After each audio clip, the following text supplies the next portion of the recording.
A campanha presidencial terminou nesta sexta-feira na Venezuela. As eleições acontecem no domingo. Milhares de apoiadores do presidente venezuelano Nicolás Maduro e da oposição inundaram Caracas para o encerramento da campanha rumo às eleições presidenciais deste domingo. As eleições no país sul-americano serão realizadas em meio a fortes tensões. Maduro, no poder desde 2013, aspira a um terceiro mandato de 6 anos nas eleições deste fim de semana. Na semana passada, ele alertou para um possível banho de sangue caso seja derrotado no pleito. Maduro acusa a oposição de planejar não reconhecer os resultados para desencadear atos de violência. Também disse que as Forças Armadas, que ele garante serem leais a ele, poderiam se insurgir contra um eventual governo opositor. A maioria das pesquisas aponta Edmundo González Urrutia como o favorito, apoiado pela principal aliança de oposição, a Plataforma Unitária Democrática, depois que a candidata original, Maria Corina Machado, foi inabilitada para exercer cargos públicos. Urrutia e Machado encerraram a campanha no bairro comercial de Las Mercedes. O candidato opositor prometeu não perseguir o chavismo se chegar ao poder. Quem chega para fazer uma análise é o Igor Lucena, que é economista e doutor em Relações Internacionais. Igor, boa tarde, seja sempre muito bem-vindo aqui ao Conexão Record News. Será o fim do chavismo depois de 25 anos, hein? Olá, Kelly, é um prazer estar aqui com vocês. De fato, pela primeira vez a gente assiste a possibilidade do chavismo perder o poder na Venezuela. O grande questionamento é se ele vai aceitar uma decisão das urnas que, de fato, retire Nicolás Maduro do poder. E se isso ocorrer, como seria essa transição? O atual candidato da oposição, que era um antigo diplomata, nunca havia sido candidato a nenhum cargo efetivo, diferentemente de Maria Corina Machado, é visto como uma espécie de possível elo entre governo e oposição para que, se ele ganhe e se torne o novo presidente da Venezuela, seja capaz de unir as oposições para formalizar um novo governo e até mesmo, talvez, criar um ambiente, muitas pessoas já falam até em anistia sobre alguns crimes, para forçar membros do governo e até mesmo militares a entregarem o poder. Então, de fato, a gente não está falando apenas de uma eleição, Kelly, a gente está falando de uma possibilidade ou não de uma tomada de poder. E, obviamente, se Nicolás Maduro perder nas urnas e tentar anular as eleições ou o resultado, aí sim, o que é uma ditadura disfarçada pode se tornar uma ditadura real e sanguinária.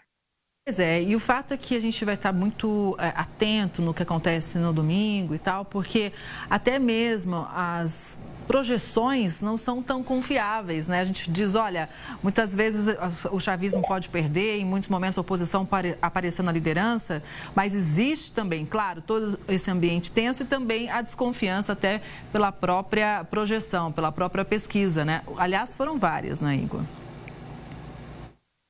Exatamente, existe uma desconfiança internacional, o fato de o próprio TSE brasileiro ter desistido de mandar os seus representantes, a União Europeia foi desconvidada, e o fato de que pesquisas mostram o candidato de oposição com mais de 25 pontos, em alguns casos, na frente, é como se a gente estivesse assistindo a uma disputa eleitoral quase que definida, e que a gente vai assistir no domingo o resultado, e o próprio governo está tentando encontrar uma maneira de não aceitar este resultado. Agora, a gente sabe que, apesar disso, se você tiver uma movimentação muito grande nas ruas, celebrando uma possível vitória da oposição, isso fica até difícil mesmo para Maduro.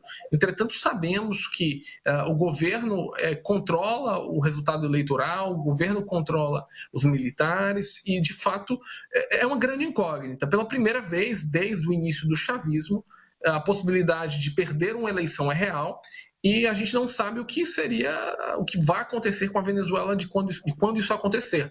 Então, acho que é importante as pessoas que estão lá, os observadores que vão acompanhar e, de fato, se esse movimento vai se tornar uma realidade e a Venezuela vai conseguir ter algum tipo de normalidade institucional. Bom, o fato é que nós da Record News vamos estar de plantão aqui no domingo, trazendo as análises em tempo real, porque realmente vamos estar de olho no que acontece na Venezuela. Você citou, Igor, agora há pouco, né, a repercussão internacional, inclusive falou um pouquinho do Brasil, e eu acho interessante a gente analisar um pouco mais, porque realmente o governo brasileiro decidiu manter a ida do assessor especial da presidência para assuntos internacionais, o Celso Amorim, à Venezuela. Ele vai acompanhar as eleições deste domingo. Fontes do Ministério das Relações Exteriores e também do Palácio do Planalto afirmaram que a viagem segue confirmada, apesar das críticas feitas pelo presidente e candidato à reeleição Nicolás Maduro ao sistema eleitoral brasileiro. A decisão de manter a viagem de Celso Amorim teria partido do próprio presidente Lula e vai na contramão do que determinou o Tribunal Superior Eleitoral.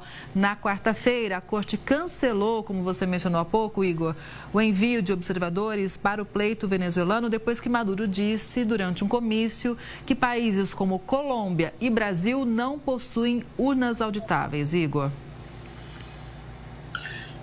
Olha, Kelly, isso é uma crítica. Do meu ponto de vista, ele prepara o terreno para uma derrota.